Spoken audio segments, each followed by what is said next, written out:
Hello दोस्तों ये question आपके एग्ज़ाम के दृष्टि से बहुत ही इम्पोर्टेंट है, तो आप वीडियो पूरा देखिएगा। यहाँ पे पहला प्रश्न है, पीसीएम में प्रत्येक क्वांटाइजेशन लेवल एनकोडेड 8 बिट हो तो एसक्यूएनआर होगा। देखिए दोस्तों, एसक्यूएनआर क्या होता है? यह क्वांटाइज टू नॉइस एरर होता है। इसका फार्मूला होता है दोस्तों, इसका आपका फार्मूला होगा दोस्तों 3/2, उसके बाद 2 की पावर 2n होगा। ठीक है, अगर आपका ऑप्शन यहाँ वैल्यू में दिया होता तो आपका ये वाला फार्मूला लग जाता, लेकिन अगर आप देखेंगे ऑप्शन जो दिया है या ऑप्शन आपका डेसिबल में पूछा है, तो डेसिबल का दोस्तों अलग सा फार्मूला आपको याद रखना है। डेसिबल के लिए दोस्तों इसका फार्मूला होता है 1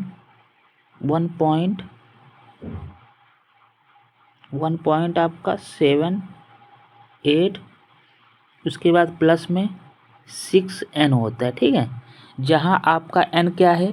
n नंबर ऑफ बिट होता है।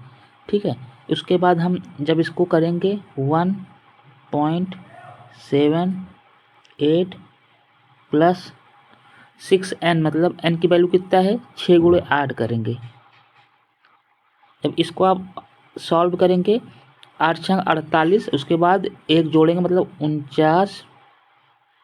49.78 आपका सही आंसर आ जाएगा। दोस्तों ये डेसिबल में आएगा। अगर ऑप्शन आपका डेसिबल में होगा तो आप ये वाला फार्मूला लगाएंगे। यदि डेसिबल में ऑप्शन ना होके ऑप्शन आपका नॉर्मली वैल्यू में पूछता है तो आपका ये पहला वाला फार्मूला जो है 3/2, उसके बाद 2 की पावर 2n, मतलब n जहाँ पे नंबर ऑफ बिट हैं, इससे आप सॉल्व कर लेंगे। इसलिए हमारा 49.78 ऑप्शन नंबर आपका यहाँ पे बी वाला सही हो जाएगा। ठीक, हम इसको दोस्तों 7 8 को सिंपली यहाँ पे 8 ही मान के चलते हैं। 49.8 डेसिबल आपका ऑप्शन बी हमारा सही हो जाएगा। ठीक, सॉरी 49 यहाँ पे 48 है तो आपका 49 जो है आपका ऑप्शन सी होगा, यहाँ पे सी वाला आपका सही हो जाएगा। अब चलिए अगले प्रश्न में चलते हैं। अगला प्रश्न यहाँ पे देखिए दोस्तों, पीसीएम में एल बराबर दिया है 8, एफएम बराबर दिया है 30 किलोहर्ट्ज़, तो बिट रेट ज्ञात करना है। तो देखिए दोस्तों, ये सब क्वेश्चन कम्युनिकेशन से हैं और काफ़ी इम्पोर्टेंट हैं। ठीक है, तो इसे आप प्रैक्टिस ज़रूर करिएगा। यहाँ पे आपका क्या दिया है? एल बराबर आपका दे रखा है 8। देखिए दोस्तों, हमें सबसे पहले एन निकालना होगा। एन का क्या फार्मूला होता है? 2 की पावर n बराबर होता है l होता है। ठीक, तो 2 की पावर n बराबर हम l का मान करेंगे 8। 2 की पावर n को हम उस करेंगे बराबर 8 को लिख सकते हैं 2 की पावर 3। तो अब आप देख के समझ गए होंगे कि आपका दोस्तों यहाँ पे n की वैल्यू कितना आ गई है? n की वैल्यू आपका निकल आया है 3। ठीक है दोस्तों, अब इसको हम मिटा देते हैं। अब हमने दोस्तों l की मदद से हमने यहाँ पे n का मान निकाल लिया है। n बराबर हमने क्या निकाला है? 3। कैसे निकाला है ये आप समझ गए होंगे, क्योंकि l बराबर होता है 2 की पावर n। ठीक, इससे हमने निकाल लिया है। अब देखिए दोस्तों, हमें क्या निकालना है? बिट रेट निकालना है। ठीक, इसके लिए दोस्तों एक और फार्मूला आपको याद रखना है। बिट रेट का फार्मूला होता है दोस्तों n इंटू fs। अब दोस्तों fs का फार्मूला होता है आपका 2fm होता है, मतलब कि n, उसके बाद fs की जगह हम लिखेंगे 2fm।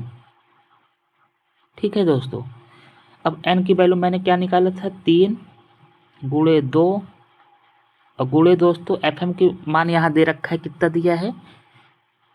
30 किलोहर्ट्ज़।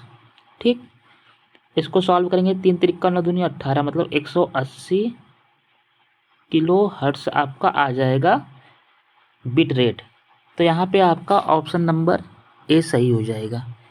तो अब आप समझे होंगे कि अगर क्वेश्चन में एल का मान दिया होता है तो हम सबसे पहले एन ज्ञात करते हैं। एन आपका 8 की वजह से 2 की पावर 3 करेंगे तो हमारा आ जाएगा एन का वैल्यू 3 आ जाएगा।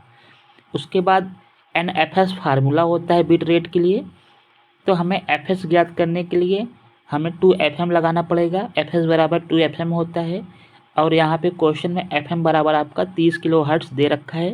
उसके बाद आपस में मल्टीप्लाई करा के 180 किलो हर्ट्ज़ निकाल देंगे आंसर। अगला है दोस्तों, PCM में 3 रिपीटर प्रयोग किए गए हैं तो उनका कार्य क्रमशः होगा। तो देखिए दोस्तों, अगर 3 रिपीटर्स प्रयोग करते हैं तो दोस्तों उनका कार्य जो होता है ये वाला होता है, रीजनरेशन, रिस्पिंग, उसके बाद रिटाइमिंग, ये तीनों का होता है। मतलब यहाँ पे ऑल ऑफ दीज हो जाएगा। यदि दोस्तों अगर हम कोई 2 रिपीटर्स यूज करते हैं तो 2 रिपीटर्स में केवल ये वाला होगा, ये वाला होगा, ये वाला नहीं होगा, ठीक। अगर हम दोस्तों एक रिपीटर्स यूज करते हैं तो केवल ऊपर वाला ही होगा, ये नीचे दोनों वाला नहीं होगा, मतलब रीजनरेशन ही होगा। अगर हम तीनों करते हैं तो हमारा तीन रिपीटर्स यूज करेंगे तो तीनों कार्य होगा, रीजनरेशन भी होगा, रेस्पिंग भी होगा, रिटाइमिंग भी होगा, ठीक। आपको याद रखना है, अगर तीनों रिपीटर्स यूज करेंगे तो हमारा तीनों कार्य होगा। 2 रिपीटर्स यूज करेंगे तो कोई 2 कार्य, मतलब कोई नहीं, केवल 2 कार्य, एक रीजनरेशन का होगा, रिशेपिंग का होगा और रिटाइमिंग का नहीं होगा, ठीक है। अगर हम एक ही रिपीटर्स यूज करते हैं तो रीजनरेशन का होगा, रिशेपिंग और रिटाइमिंग का नहीं होगा। इसलिए 3 रिपीटर अच्छा माना जाता है क्योंकि वहाँ पे तीनों हमारा रीजनरेशन का काम होता है, रिशेपिंग का काम होता है और रिटाइमिंग का भी काम हो जाता है। अब अगला प्रश्न देखते हैं। देखिए दोस्तों, निम्न में से signal to noise ratio highest होगा। तो देखिए दोस्तों, जो हमारा सिग्नल टू नॉइस रेशियो जो होता है FM में मैक्सिमम होता है, ठीक है। FM में सबसे अधिक होता है। अगर हम वहीं बैंडविड्थ की बात कर लें तो बैंडविड्थ आपका AM में सबसे कम होता है और पावर जो होता है वो भी आपका AM में सबसे अधिक होता है। तो अगर यहाँ पे SNR पूछा है, सिग्नल टू नॉइस रेशियो, तो हाईएस्ट जो होता है आपका FM में होता है, FM में मैक्सिमम होता है, ठीक। Signal to noise ratio FM में सर्वाधिक होता है, आपको याद रखना है। अगला है डिसएडवांटेज ऑफ डिजिटल कम्युनिकेशन निम्न में है। तो देखिए दोस्तों, डिजिटल कम्युनिकेशन का डिसएडवांटेज क्या क्या होता है। डिसएडवांटेज देखिए दोस्तों, इसमें डाटा जो होता है, डाटा रेट हाई होता है, ठीक। मोर बैंडविड्थ रिक्वायर्ड, मतलब कि अधिक बैंडविड्थ की आवश्यकता होती है। और between transmitter and receiver synchronize require, मतलब कि इसके लिए हमें सिंक्रोनाइज की आवश्यकता होती है। तो इस वजह से हमारा ऑल ऑफ दीज यहाँ पे सही हो जाएगा। अगला है यहाँ पे 1 कूलाम आवेश। तो देखिए दोस्तों, 1 कूलाम आवेश ये बहुत इंपॉर्टेंट है। यहाँ पे आपका जो सही आंसर होगा 6.25 × 10⁻16 इलेक्ट्रॉन हो जाएगा, ठीक। वहीं कभी कभी एग्जाम में ऐसा दे देता है 6.25 × 10⁻18 दे देगा, तो ये आपका ये भी सही रहेगा, 10⁻18 भी यहाँ पे सही रहेगा, ठीक। 10⁻18 भी यहाँ पे सही हो जाएगा, क्योंकि जब 2 दशमलव इधर लाएंगे तो हमारा 2 अंक यहाँ 16 + 2 18 हो जाएगा। आई होप दोस्तों अभी तक आप समझ रहे होंगे सब। दोस्तों बस इस वीडियो में इतना ही क्वेश्चन कराते हैं क्योंकि लंबा वीडियो हो जाता है, आप लोग देखते हैं नहीं। बाकी हम बता दें, यदि आप वीडियो लाइक कर रहे हैं हमें कमेंट बॉक्स बताइए। इस तरह से हम और वीडियो लाएंगे जो आपके एग्ज़ाम के पॉइंट ऑफ व्यू से बहुत ही इंपॉर्टेंट होंगे। आज के इस वीडियो में जितने भी मैंने क्वेश्चन बताए वो काफ़ी इंपॉर्टेंट हैं। इसी बेस पे आपके क्वेश्चन आपके एग्ज़ाम DF CIL CBT 2 में पूछे जाएंगे। Thank you for watching.